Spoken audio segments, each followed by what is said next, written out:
नमस्कार, स्वागत है आप सभी का जेजेएन न्यूज में। आपके साथ मैं हूं निधि बिष्ट। देश के प्रतिष्ठित क्लब में शुमार नैनीताल के बोट हाउस क्लब में 9 सदस्यीय कार्यकारिणी के चुनाव का रोमांच शुरू हो गया है। क्लब के 125 साल के इतिहास में इस मर्तबा पहली बार ऑनलाइन माध्यम से यानी कि ई वोटिंग के जरिए चुनावी प्रक्रिया शुरू की गई है, जो कि 21 सितंबर से शुरू भी हो चुकी है। 21 से लेकर 23 सितंबर शाम 6 बजे तक ऑनलाइन मतदान किए जाएंगे और फिर 24 तारीख को ऑफलाइन यानी कि बैलेट पेपर के माध्यम से वोटिंग होगी।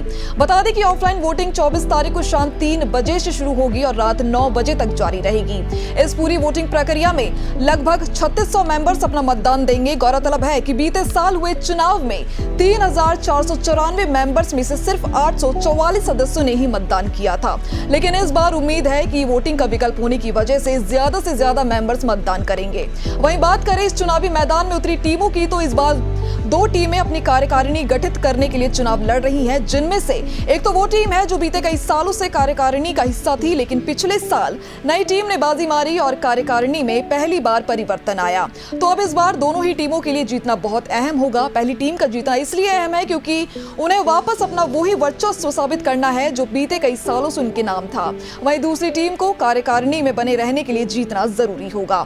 दोनों ही टीमों में शामिल 18 प्रत्याशियों में अखिल कुमार शाह, अरुण कुमार शर्मा, चौधरी धीर सिंह, देवेंद्र कुमार शर्मा, इंद्रपाल सिंह, जसविंदर सिंह सूरी, जितेंद्र सिंह सुरना, मोहन चंद्र पांडे, मुकुंद प्रसाद, नसीम खान, पंकज जायसवाल, राजेंद्र कुमार कर्नाटक, सैयद मुस्तफा शेरवानी, शैलेंद्र सिंह चौहान, शोएब अहमद, सुमित जेठी, विजय चंद्र शाह, विशाल विनायक के नाम शामिल हैं। बता दें कि 1897 में स्थापित बोट हाउस क्लब ब्रिटिश काल से अब तक संचालित किया जा रहा है। क्लब संचालन को लेकर हर साल कार्यकारिणी का गठन किया जाता है। साल 2022 और 23 कार्यकारिणी गठन को लेकर क्लब ने चुनाव प्रक्रिया शुरू कर दी है और 24 तारीख को मतदान की प्रक्रिया खत्म होने के बाद 25 सितंबर को मतगणना होगी, जिसमें ऑनलाइन और ऑफलाइन दोनों माध्यम से किए गए मतदान गिने जाएंगे और इसी दिन नतीजे घोषित कर दिए जाएंगे। इन 18 प्रत्याशियों में से सबसे ज्यादा मत प्राप्त करने वाले 9 प्रत्याशी कार्यकारिणी के लिए चुने जाएंगे, जिनमें से आपसी सहमति से उपाध्यक्ष, अवैतनिक सचिव और 2 संयुक्त सचिवों का चयन किया जाएगा। वहीं बता दें कि क्लब में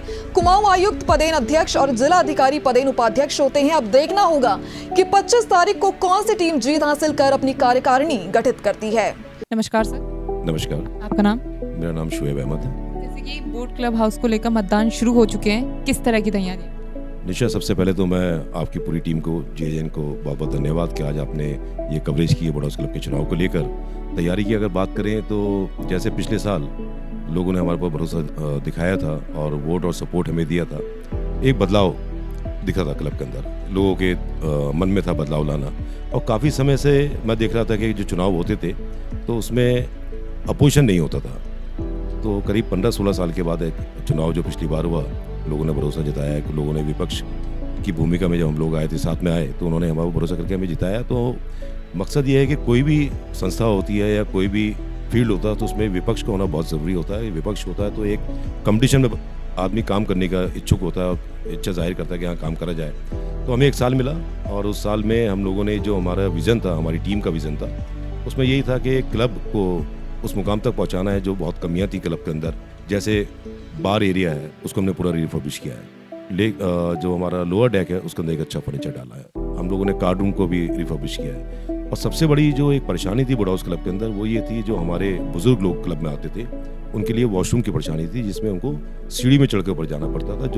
तो उसको हम लोगों ने सबसे पहले एक बाथरूम बनाया है ग्राउंड फ्लोर पर, जिससे कि हमारे एल्डरली लोगों को, पुराने मेंबर्स को ये परेशानी ना हो। जैसे कि आपने बताया कि जनता ने आपको भरोसा जताया, आपकी टीम पर भरोसा जताया, इस बार क्या लगता है कि प्रेशर है उसी रैंक पर बने रहने के लिए? चैनल के माध्यम से पहले कहना चाहता हूँ कि जितने भी क्लब में, जैसे आपसे कहा, हमारे ऊपर भरोसा जताया था और जो हमारे नए सदस्य हमारे परिवार में जुड़े हैं उनका मैं स्वागत करता हूँ। और जो भी सदस्य हमारे बोट हाउस क्लब के हमारे बीच में नहीं रहे, मैं उनको नमन करता हूँ।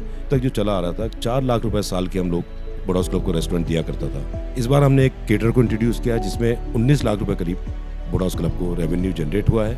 हम लोगों ने पहले टेम्परेरी मेंबरशिप और गैस एंट्री जो लेते थे, इस बार हम लोगों ने वो 300 रुपये से घटाकर 100 रुपये किया और उसके बावजूद आज 30 लाख रुपए की सेल हमारी रिसेप्शन से हुई है। अच्छी बात है सर। लेकिन पिछले साल ऑनलाइन वोटिंग का सिस्टम नहीं था, इस बार ऑनलाइन मतदान भी किया जा रहा है, तो क्या लगता है पिछले साल सिर्फ 844 मत डाले गए थे, इस बार क्या लगता है वोटिंग परसेंटेज में बढ़ोतरी होगी या नहीं? देखिए, पिछली बार 841 वोट की पोलिंग हुई थी और ये हम लोगों की कमेटी ने जो फैसला लिया ये वोटिंग कराने का, ये हमारा फैसला इसलिए था कि हम लोग लॉज को फॉलो कर रहे हैं। हमारे पास MCA से ऑर्डर आया था कि आपको ई वोटिंग करानी पड़ेगी, जहाँ पर हजार लोग से ऊपर मेंबर्स होते हैं, तो वहाँ ई वोटिंग बहुत ज़रूरी है। हम तो समझते हैं जो मेंबर है बोर्ड हाउस क्लब का, आज वो कलकत्ता रह रहा है, बनारस में रह रहा है, दिल्ली रह रहा है, तो अगर वो मेंबरशिप उसने फीस पे करी है और सब्सक्रिप्शन पे कर रहा है ईयरली, तो उसको वोटिंग राइट मिलना चाहिए। लास्ट सवाल लूंगी, अगर आपकी टीम जीतती है तो आगे की रणनीति क्या होगी और संस्कृति को लेकर आपकी टीम की ओर से क्या किया जाएगा? बहुत अच्छा सवाल है आपका। अगर संस्कृति की बात करें तो आपने इस वर्ष जो हमारे बीता है, जिसमें हम लोगों की कमेटी थी, हमने सांस्कृतिक कार्यक्रम सभी पर्व मनाए हैं बोर्ड हाउस क्लब में। आगे जो हमारी सोच है, हम चाहते हैं कि और अच्छे अच्छे क्लब्स हिंदुस्तान के, जिनके साथ हम लोग अपनी एफिलिएशन कर सकें, पूरी मेहनत कर रहे हैं। हम चाहते हैं कि जितने ज़्यादा लोग आएंगे उतना अच्छा कार्य कर सकेंगे। और वो भी एक जो दूसरा विपक्ष भी है, मैं विपक्ष को भी उस नज़र से नहीं देखता, वो भी हमारा अपना परिवार है काम। लेकिन परिवार के साथ साथ जब चुनाव होते हैं तो चुनाव में ये नहीं देखा जाता कि सामने कौन है और हमारे साथ में कौन है, वो भी एक परिवार है और हमारा एक हेल्दी एटमॉस्फेयर हम लोग चुनाव लड़ना चाहते हैं। उस बधाई दूंगा उस टीम को भी कि उधर भी सब परिवार के सदस्य हमारे लड़ रहे हैं। तो जिसने काम किया है, जो वोटरों को रुझा सकेगा, जिसने काम देखा है, तो मैं अपील करना चाहूँगा कि हमारी ये 9 लोगों की टीम है, इस पर अगर वो भरोसा करेंगे तो उस रिजल्ट ज़रूर अच्छा आएगा। नमस्कार।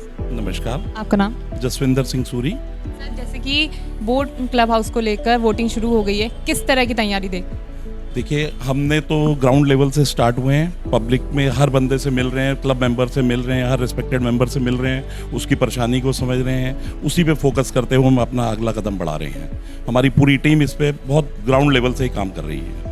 अच्छी बात है कि आप ग्राउंड जीरो पर जाकर जनता की समस्याएं सुन रहे हैं और उसका निस्तारण भी कर रहे हैं। निस्तारण का ही रास्ता देख रहे हैं कि किस तरीके से हम इसे इम्प्रूव कर सकते हैं, क्योंकि हमारी ये हेरिटेज प्रॉपर्टी है, इसको हमने बचा के चलना है आगे भी। जैसे कि पिछली बार एक नई टीम आई, आपकी टीम को उससे हार का सामना करना पड़ा, कहाँ कमी देख रहे हैं, कहाँ कमी रह गई जो इस बार आप पूरी करेंगे?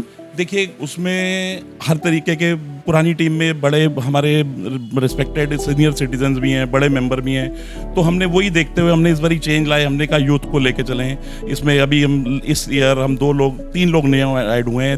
एक प्रोफेसर शर्मा जी, प्रोफेसर अरुण शर्मा जी, दूसरे शैलेंद्र चौहान जी डिप्टी एडवोकेट जनरल हैं, थर्ड मैं खुद हूँ जसविंदर सिंह सूरी। तो हमारा मकसद ही मेन ये है कि हमने क्लब को कैसे आगे लेके जाना है, गेस्ट को मेन अट्रैक्ट करना है कि जैसे वो बाहर भागते हैं, कम आना चाहते हैं, क्लब नैनीताल पहुंच के भी वो कहते हैं मन्नू महारानी में हम जाएं या कहीं भी जाएं, तो हमें क्लब में उन्हें एंट्री करानी है किसी भी तरीके से। सर, जैसे कि पिछली बार हमने देखा था कि वोटिंग परसेंटेज बहुत कम था, सिर्फ 844 सदस्यों ने वोटिंग करी थी। इस बार ई वोटिंग का सिस्टम भी चालू किया गया है, क्या लगता है वोटिंग परसेंटेज बढ़ेगा? हाँ, बिल्कुल बढ़ेगा। वो तो बट नेचुरल है कि बढ़ना ही बढ़ना है। जो लोग दिल्ली से या सराउंडिंग से, काशीपुर, बाजपुर किसी कारण नहीं पहुंच पाते थे या किसी के अब्रॉड है वो नहीं पहुंच पा रहा है, तो वो सब वोटिंग पड़ेगी इस बारी। और अच्छी वोट होनी चाहिए और पढ़नी भी चाहिए।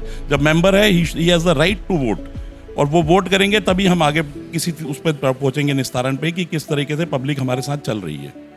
अगर आपकी टीम जीतती है तो आगे की रणनीति क्या होगी? देखिए, सबसे पहले तो हमने क्लब की इम्प्रूवमेंट है, जो कमियां हैं उसको, क्योंकि लोकल हम नैनीताल, हमने सबसे ज़्यादा नैनीताल से ही फीडबैक मिला कि कोई 90% लोग अनसेटिस्फाइड मिले हैं कि उनको सिस्टम से सेटिस्फाइड नहीं है। तो उस चीज़ को हम इम्प्रूव करना की है। कैटरर हमारा अच्छा है माना, मगर हम उसे और इम्प्रूव करेंगे कि कैसे हम उसको कम रेट्स में अच्छी क्लब को, मेंबर्स को फैसिलिटेट करें, क्योंकि हमारा फर्स्ट एम ही है to facilitate the member. Opposition से भी बात करी है तो उनका कहना है कि उनको सिर्फ 2-2.5 महीनों में उन्होंने बहुत अच्छा काम करा है। हालांकि बरसात और सर्दी के सीज़न में वो काम नहीं हो पाता है, लेकिन 2-2.5 महीनों में उन्होंने अच्छा काम करा है, जिस उससे उन्हें लगता है कि इस बार भी उनकी टीम जीती। फर्स्ट पॉइंट यही है कि क्यों नहीं है सर्दी में, क्यों नहीं काम है। हम लोग भी जाते हैं नैनीताल, हम सर्दी में क्यों नहीं जा पा रहे क्लब में? कुछ है ही नहीं क्लब में। तो आप कुछ अट्रैक्शन रखो क्लब में, कुछ नाइट्स कराओ, कभी गजल नाइट है, किसी भी तरीके का आप अट्रैक्शन रखो कि जिससे मेंबर खिंचा हुआ है आपके पास। हम नैनीताल हो के भी क्लब में नहीं एंटर करते रात शाम को। हम कहते हैं कुछ है ही नहीं, सुनसान है। हर बंदे के दिमाग में ये है कि बरसात में कुछ नहीं। अरे सब कुछ होगा, कुछ हम अट्रैक्शन देंगे कि कस्टमर लाना पड़ता है ना किसी भी उसमें। तो बस वही रहेगा हमारा मेन एम कि कुछ ना कुछ इवेंट्स कराते रहें जिससे कि मेंबर ऑफ सीजन में भी आए वहाँ पे। मतलब कि ऑफ सीजन में क्लब की तरफ से ऐसा कुछ इवेंट करानी चाहिए जिससे कि ऑफ सीजन में जो क्लब हाउस है वो एकदम कैटरर भी तभी काम कर पाएगा वहाँ पे जब कस्टमर उस क्लाइंट ही नहीं होंगे वहाँ पे, तो कैटरर भी फिर भागने का करता है। तो कुछ जब फुटफॉल रहेगा तो कैटरर भी टिका रहेगा, उसमें रौनक भी रहेगी, हर बंदा उसमें पहुंचेगा। चलिए सर, हमारी शुभकामनाएं हैं आपके साथ। बाकी नतीजे तो 25 तारीख को ही आएंगे कि कौन नतीजे अच्छा ही, भगवान ने चाहा तो अच्छा ही नतीजा आएगा। बाकी जो पब्लिक चाहेगी होना वही है, और हमें हर फैसला मंजूर है। पब्लिक को जो टीम पसंद है वो लेके आएगी। तो फिलहाल इस खबर में बस इतना ही। ऐसे ही बोट हाउस क्लब से जुड़ी जानकारी के लिए आप हमारी वीडियो को लाइक करें, शेयर करें, कमेंट करें और हमारे चैनल को सब्सक्राइब करना ना भूलें। और बाकी की खबरों के लिए आप बने रहिए हमारे साथ और देखते रहिए जेजेएन न्यूज़।